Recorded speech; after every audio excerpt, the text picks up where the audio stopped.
So living in chronic pain can kind of make you feel like you're going bonkers because it's not something that other people can see. So how has living with chronic pain influenced your mental health? It can kind of be a mind game, can kind of start to wonder if your needs are too much, if, uh, you know, uh, it's the isolation that can come with it, right? Like if you've got a migraine, you're not going to hang out with your friends, you can't go to work. And isolation is definitely, where a lot of that you kind of get trapped in your own head and start overthinking and Yeah. start to all you can see is your pain or your isolation or fixate on things because if you're in this kind of negative physical state, your brain's going to go there too. Maybe not all the time, but more easily, maybe we'll say that. So it can be difficult if you can't get up. I mean, I'm definitely somebody, I can't just sit at home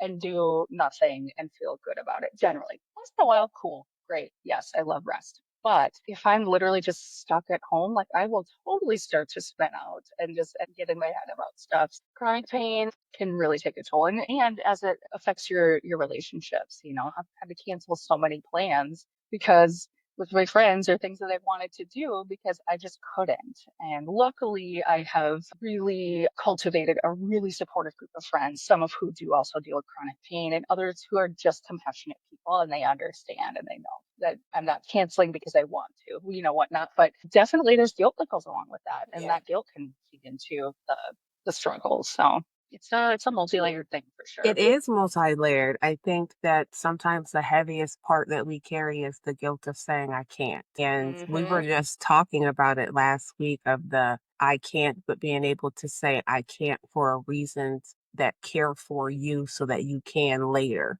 But the guilt part, it's the silent echo that lives rent free in your mind. But I just told so and Yeah. so no. And what if they think this because I can't? Or if I say no again this time, they'll stop inviting me places because they Yeah. automatically assume that my answer is no. But then you carry guilt for saying yes when you know that you should have Right. said no. And I think that's Yep. the misconception. People don't see that part that you carry guilt for saying yes, yes to showing up for someone that wasn't you when you knew that you didn't feel well.